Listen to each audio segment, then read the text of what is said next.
G'day guys, Diana Chan here.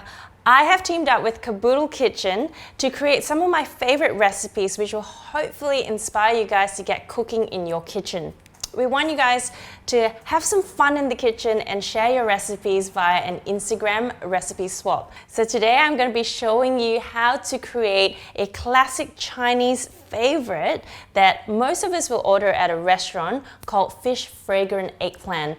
Now this dish originated in the Sichuan province. It has absolutely got nothing to do with fish at all, but the sauces that they use can be used in any other proteins such as fish. So let's get cracking. You want to buy yourself a medium-sized eggplant and basically cut it into battens. Slice it to about 1 centimeter thickness and then into battens of about 1.5 inches long. And then I am going to salt it liberally. Now this part's really important because what it does is it removes the moisture from the eggplant, makes that through and make sure the salt gets into all the crevices of the eggplant, and then let that sit for at least half an hour. Now pop that aside, and I'm going to show you one I've done earlier.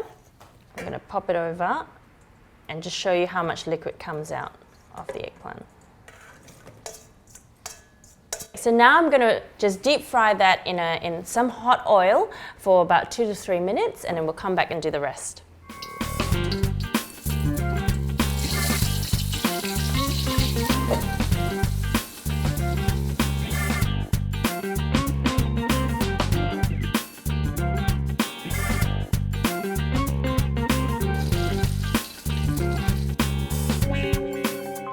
Alright guys, so I have done the eggplant. I've fried them off and that's pretty much what it looks like. So for the second part, it's going to take 5 minutes, less than 5 minutes in fact.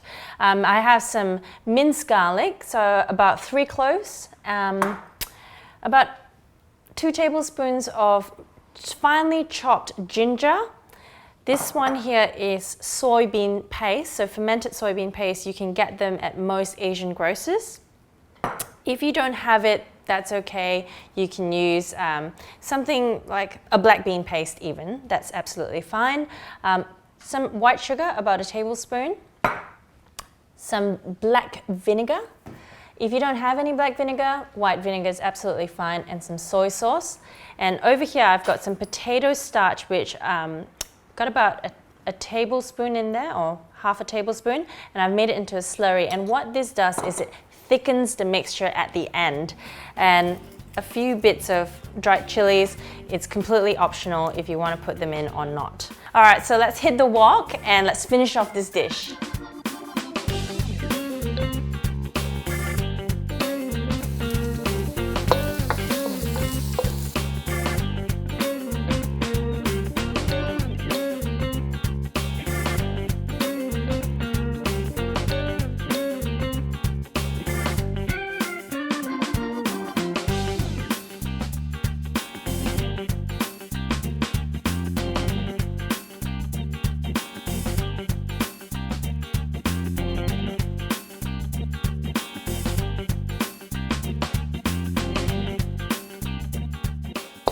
Oh, it smells good. It actually smells like a Chinese restaurant right now. Delicious, gooey, yummy, and full of flavor eggplant. Now, I'm just going to garnish it with some spring onions. Now, I've thinly sliced these spring onions. I've put it in ice water, and that's what you get. It curls up, so that's a little trick for you. All over the top, let's garnish that, and voila.